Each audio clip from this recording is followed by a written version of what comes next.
Hey cousins, happy Mindset Monday. Welcome back to the channel. It's your girl Chrissy Pips. Now in today's video, we're going to tackle chapter 9, which is the nature of beliefs. Now, please don't forget to like if you enjoy the content in this video. Comment below and let me know what you think.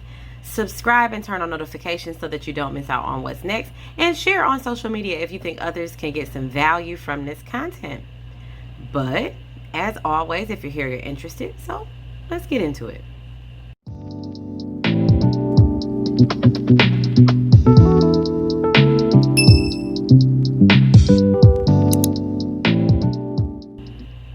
Now that we know the 5 fundamental truths, we need to know how to add them into our current belief system without causing any type of conflicts. Sounds easy, right? Well, there's an exercise for us to do in chapter 11 that will help. But for now, let's just get a good understanding of how to use the concepts in the exercise and understand how to use the exercise to change our beliefs in a way that doesn't conflict with our lives inside and outside of trading. Okay?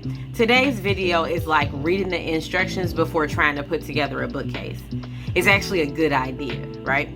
Our minds are not naturally wired to be objective or to stay in the now moment. So this means that we have to actively train our minds to think from these perspectives.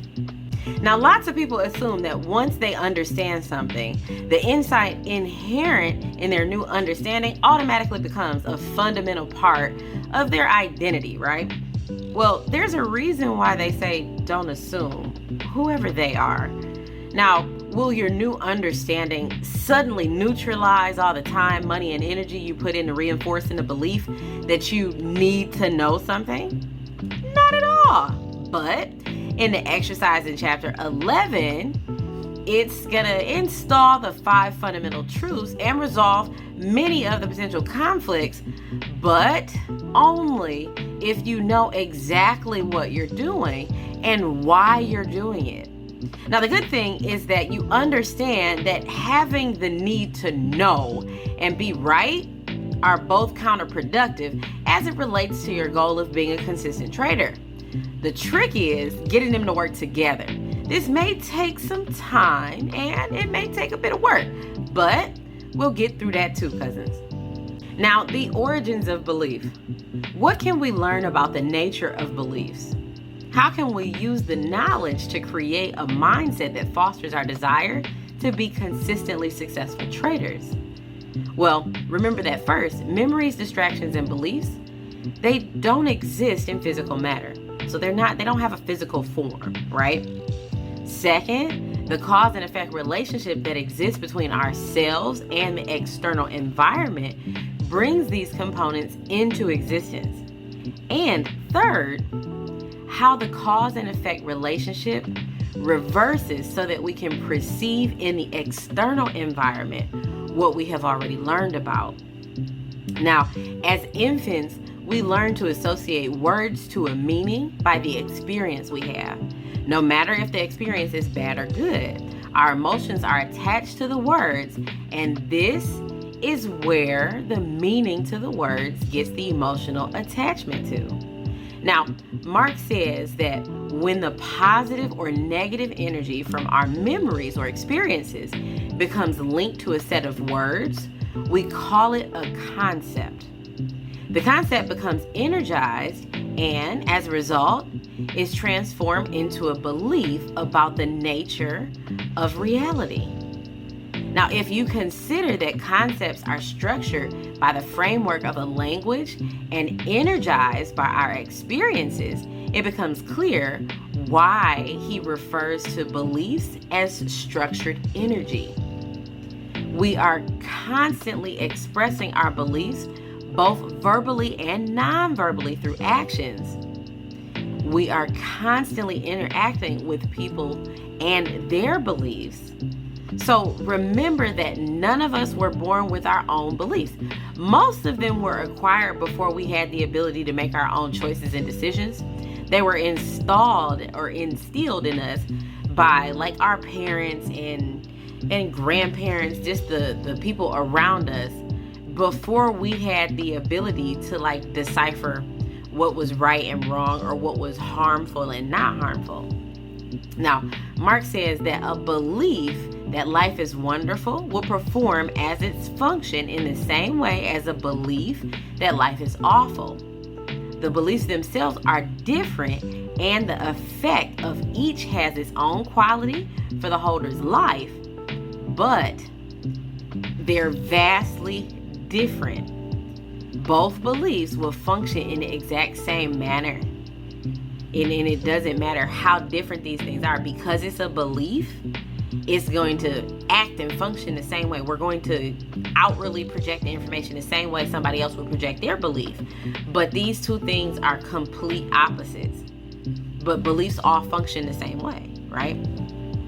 Now, let's talk about beliefs and their impact on our lives. Our beliefs shape the way that we experience our lives. We're not born with any of our beliefs. They're acquired over time. So as they accumulate, we live our lives in a way that reflects what we've learned about or what we've learned to believe. Think about how different your life would be if you were born like in a totally different family on the opposite side of the world. Well, it might be hard to imagine, but what you would have like learned to believe over time about nature, about life in general, and how the world works may not be remotely similar to what you believe right now.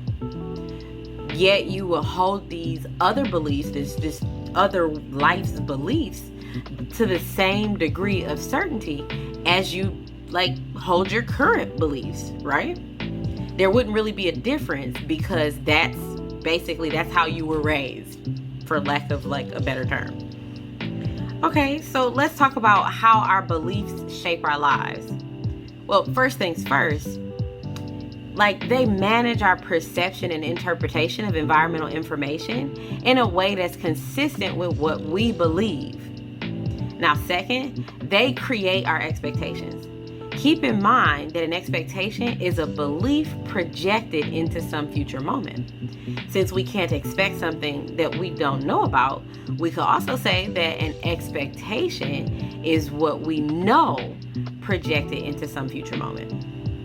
And then third, anything we decide to do or any outward expression of behavior will be consistent with what we believe. And then fourth, our beliefs shape how we feel about results of our actions. Mark uses the example of a man on a busy street holding a sign that says free money to illustrate the point.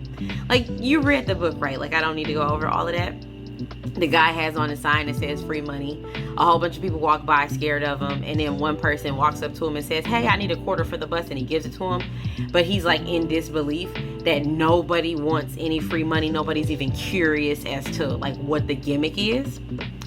Anywho, the 4 points are that the words free money were not perceived or interpreted as they were intended to be interpreted as from the environment's perspective, right? Because nobody really stopped and talked to him to figure out like what the intent was. Now, the second thing is deciding that the person with the sign was crazy created an expectation that the guy must be dangerous, or at least the perception that caution was needed, right?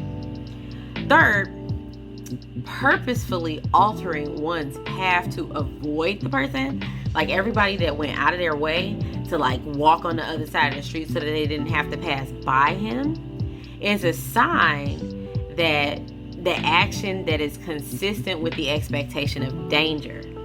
Okay, it's saying that everybody perceived him to be crazy or dangerous, so they took these precautions as a result. And then fourth, knowing that you successfully avoided a confrontation is relieving. Like the feeling of relief that's resulted from avoiding like just a crazy man on the street is a state of mind. Remember that how we feel, like relative to the degree of like positive or negatively charged energy in our heads or thoughts in our bodies and things like that, like just it it changes things. It's always the absolute truth when you come from that perspective, right? Think about how happy you would be if you got some of the free money. You'd be like excited. Like this guy he had a sign on the street. He said it was free money. I asked him about it. He gave me some money. I needed $100 to pay my cell phone bill. He gave me $100 to pay my cell phone bill. Now, think about it like this. Think about what people would say to you if you told them that you got free money from a guy on the street. That happiness kind of goes away just a little bit, right? Because you hear the skepticism in their voices in your head, right? And you haven't even had the conversation. Now, they don't think free money exists. So they would think that your story is not true. So then think about how you would feel if people thought that you were lying, right? Now, think about how you would feel if you were the quarter guy, right? You were the guy that got a quarter. He wanted to hop on the bus. He needed to transfer. Like, think about if you were that guy and you told a friend, and then your friend told you that you should have asked for more. Well, then you start to get the thoughts of, like, they start to get a little bit more negative. You start to feel emotions of regret, just wishing that you had asked for more money. There's always like that fear of missing out, right? Well, I wish we knew how the people who kind of avoided him felt, but there's no way to kind of get that information, especially for the book, because they kind of avoided them, so we wouldn't know who they are anyway. But moving right along. Okay, so let's talk about beliefs versus truth. If you ask the people who all walked by the free money guy what happened, nobody's story would be the same as anybody else's. If beliefs limit our awareness of the information being generated by the physical environment so that what we perceive is consistent with whatever we believe, then how do we know what the truth is? Because everybody walking past the free money guy, avoiding him, not avoiding him, laughing at him, making fun of him in their heads, they all would have had a different account to the exact same story. Everybody walked past that same guy, but they wouldn't be able to tell the same story because all of their beliefs are different, right? So to answer this question, Mark gives us 4 ideas to consider. First, the environment can express itself in an infinite combination of ways. When you combine all the forces in nature interacting with everything created by humans, then add to that the forces generated by all the possible ways people can express themselves, the result is a number of possible versions of reality that would surely overwhelm even the most open-minded person. Now, the second thing is, until we have acquired the ability to perceive every possible way in which the environment can express itself, our beliefs will always represent a limited version of what is possible from the environment's perspective, making our beliefs a statement about reality, but not necessarily a definitive statement of reality. Now, third, if you find yourself taking exception to like the second statement, then consider that if our beliefs were a true 100% accurate reflection of physical reality, then our expectations will always be fulfilled. If our expectations were always fulfilled, we would be in a perpetual state of satisfaction. How could we feel other than happy, joy, elated, and with a complete sense of well-being if physical reality was constantly showing up exactly as we expected it to? Think about it. And then fourth, if you can accept the third statement as being valid, then the correlation is also true. Okay? If we're not experiencing satisfaction, then we must be operating out of a belief or a set of beliefs that don't work very well as it relates to our emotional environment, right? Or the emotional conditions that we're in. So we can now answer the question, what is truth? The answer is, he says, whatever works. Those are his words, not mine. Now, each of us has internally generated forces like curiosity, needs, wants, desires, goals, aspirations, and things like that compel or motivate us to interact with the physical environment. Now, the particular set of steps we take to fulfill the object of our curiosity, needs, wants, desires, goals, whatever, is a function of what we believe to be true in any given circumstance or situation. The truth, whatever it is, will determine, well, first, the possibilities we perceive in relation to what is available from the environment's perspective. Second, how we interpret what we perceive. Third, the decisions we make. Fourth, our expectations of the outcome. Fifth, the actions we take. And sixth, how we feel about the results of our efforts. Our truth is whatever belief we are operating from at that particular moment. This is especially true when we are experiencing a positive emotion. However, it's safe to say that the beliefs we operate from don't work well or at all if we're experiencing negative emotions. To put it like in the easiest way possible, the truth is a function of whatever works in relation to what we are trying to accomplish at the moment. Yeah, it sounds just like uber ultra confusing. Rewind it, take some notes, okay?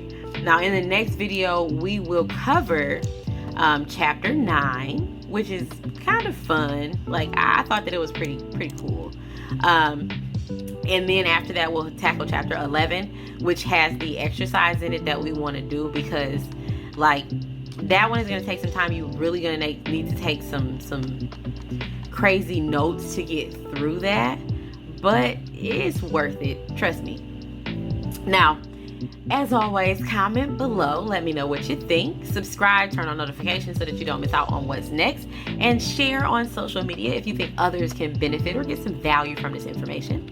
And as always, I hope you guys are having an awesome and productive day, and I'll see you in the next video. Bye.